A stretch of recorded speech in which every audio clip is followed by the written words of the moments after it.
Video ini didukung oleh Asyri Art, kontraktor rancang bangun masjid, arsitektur, dan kaligrafi.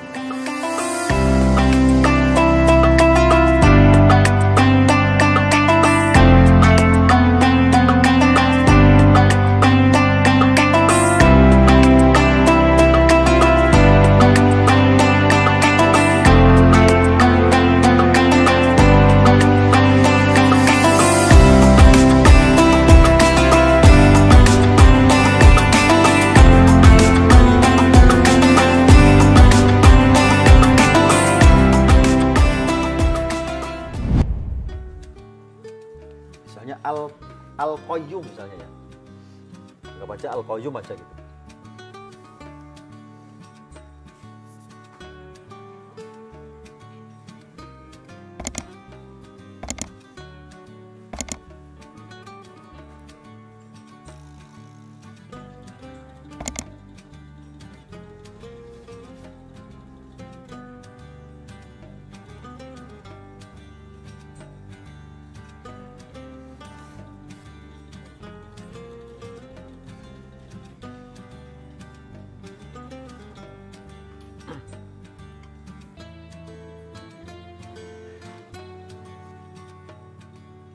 Misalnya Al-Qayyum, begitu boleh nggak?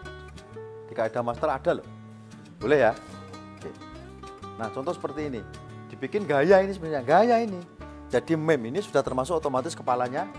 Wow ini juga masuk ke bagian dari meme. Ini judulnya itu bercinta dan bermesraan. Dan tidak bisa dipisahkan oleh apapun dan oleh siapapun. Ini kayak gini nih, judulnya Al-Qayyum. Artinya apa? Dia berdiri sendiri. Allah itu Al-Qayyumu wal Hayyul Qayyumu, berdiri sendiri tanpa didirikan oleh orang lain, tanpa didirikan oleh apapun, tanpa didirikan oleh siapapun. Keberadaannya itu, jumenengnya itu, atau keistiqomahnya itu paten, bahasanya gitu, paten kali gitu bahasanya. Tapi ketika itu ya anggap aja seperti itu ya, huruf wau ketemu mem, lupa saya ayatnya itu. Ini diperdebatkan sama Pak Didin, ini bagus ini tapi nggak lazim, nah gitu. Akhirnya gimana juri yang lain? Ya sudah kan ikut kan.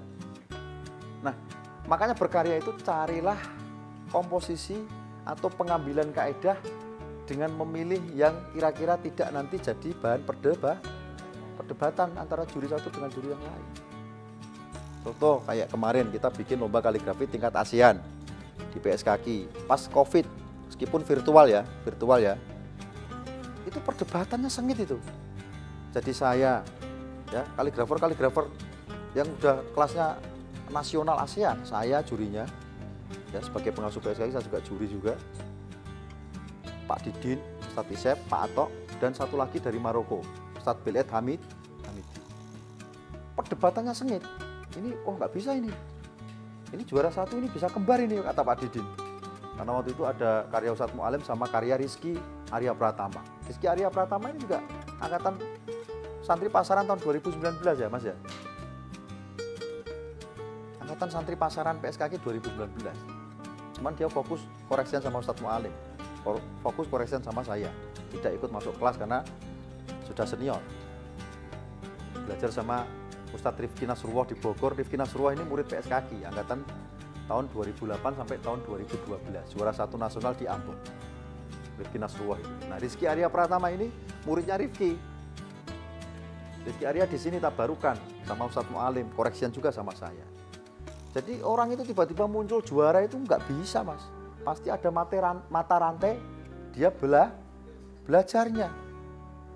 Ya kan? Itu penting itu harus dipelajari. Tiba-tiba, wah bagus ini, belajarnya sama siapa dulu kan gitu. Nah kamu harus bijaksana, guru saya ini, guru saya ini, guru saya ini. Jangan cuma ditunjukin gurumu yang terakhir doang, jangan.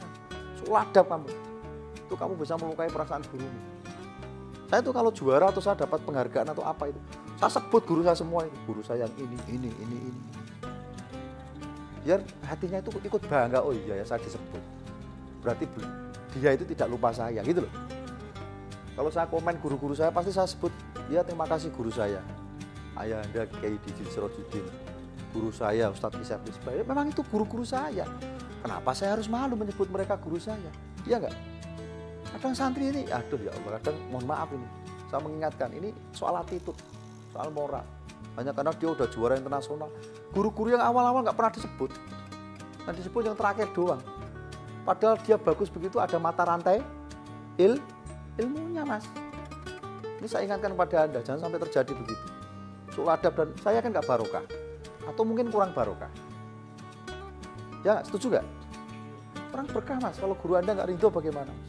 Satu mata rantai akan terputus, hingga mata rantai yang lain juga akan sia-sia jadinya ilmu. Hati-hati soal ilmu itu. Jadi hal-hal seperti itu nggak bisa. Pak Didin, oke, ini bisa juara kembar. Gimana panitia? Bisa menyiapkan hadiah nggak kalau juaranya kembar, juara satunya kembar? Ya nggak masalah. Waktu itu ketua panitianya Mbak Zakia. Saya sebagai juri, bukan sebagai panitia. Nah, kemudian Mbak Zakia konsultasi sama saya. Gimana Ustadz itu juara juri kembar? Kata Pak Didin, ya oke-oke saja, kalau saya mau ikut-ikut aja. Gimana baiknya? Kita ikuti keputusan bersama dari seluruh juri. Karena lomba ini adalah keputusan bersama dari seluruh juri, bukan keputusan dari sebagian juri atau juri perorangan.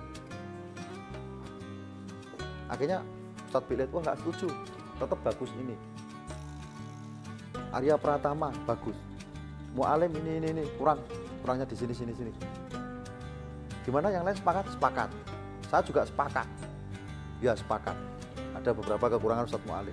Meskipun ada kaidah yang ditulis Ustadz Rizky Arya Pratima itu nggak lazim. Misalnya hak, kemarin kan udah saya bahas ya. Hak ketika naik ke atas dan hak yang mendatar atau hak yang turun itu kan beda-beda. Ada yang maftuh dan ada yang mutlak. Misalnya begini. Dia nulis khairin itu begini.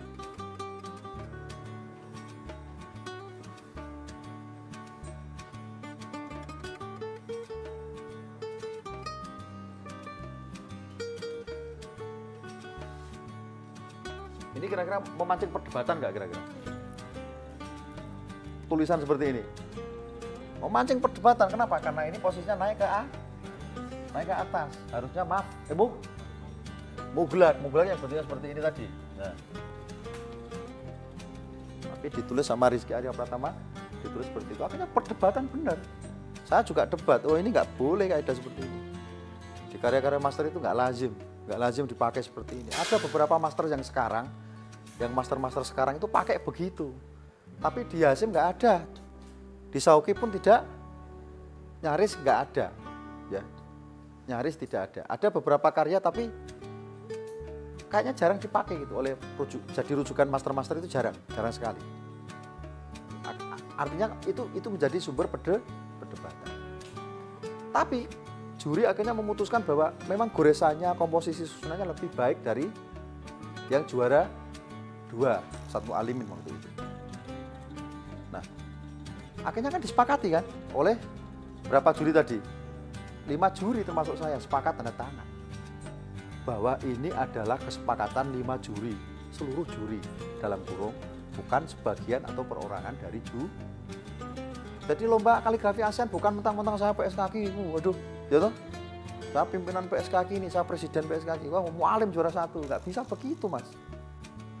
Sekarang lomba itu sangat terbuka loh, kalau memang kamu bagus pasti menang. Kamu jangan suudon, wah ini enak ini Ustadz Asir ini, bisa milih siapa ini. Ya, saya hanya mengajarkan anak-anak santri itu untuk mengukur kemampuannya dengan melalui jalur lomba. Makanya saya sudah punya tekad, setiap tahun saya akan mengadakan lomba kaligrafi ASEAN, bahkan nanti insya Allah internasional. Kan begitu.